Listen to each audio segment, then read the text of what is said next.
Yes, jamen så laver vi en røgtest til alle de ønskede, der har bedt om sådan en. I hvert fald, der er liv i svinen, som vi kalder den her hos os.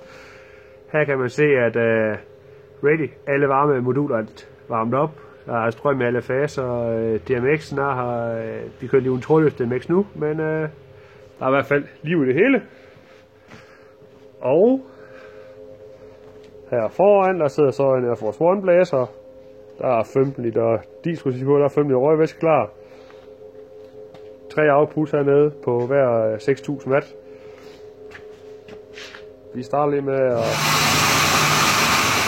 Vi starter lidt forkert her. Vi starter med at tænde blæseren. Så skal vi lige have røgen her til at lægge så lidt. Så prøver vi lige en gang til. Så der er rimelig godt output på.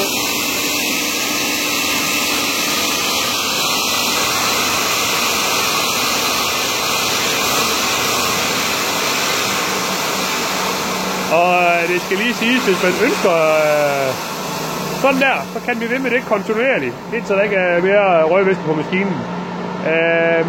Jeg stopper havegrunden, så ved jeg lige, så holder brandvæsenet. Men ja, sådan ser svinen ud, når den er i action på fuld kakao.